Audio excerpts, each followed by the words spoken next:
ഇതെൻ്റെ വീടിൻ്റെ അടുത്തുള്ള ലക്ഷ്മിയേച്ചിയുടെ വീട്ടിലത്തെ പൂച്ചക്കുട്ടികളാണ് കേട്ടോ. ഞാനപ്പോൾ വീട്ടിൽ 2 ദിവസം നിൽക്കാൻ പോയപ്പോൾ പൂച്ചക്കുട്ടികളുടെ അടുത്തേക്ക് പോയതാണ്. 3 പൂച്ചക്കുട്ടികളുണ്ട് കേട്ടോ. അതിൽ ഒരാൾ ഞാൻ വീഡിയോ എടുക്കണ കണ്ടപ്പോൾ എന്ത് ചെയ്തു, ടേബിളിൻ്റെ അടിയിൽ കയറി ഒളിച്ചിരുന്നു.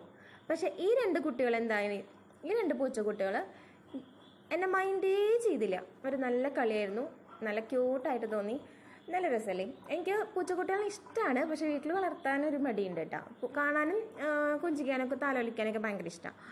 അപ്പോൾ പൂച്ചക്കുട്ടികളെ ഇഷ്ടമുള്ളവരൊന്ന് കമൻറ്റ് ചെയ്തോളൂ കേട്ടോ. പിന്നെ ഈ 3 ആൾക്കും പേരിട്ടിട്ടില്ല. നിങ്ങളുടെ എന്തെങ്കിലും സജഷൻസൊക്കെ സ്വീകരിക്കുന്നതാണ്. Okay, thank U.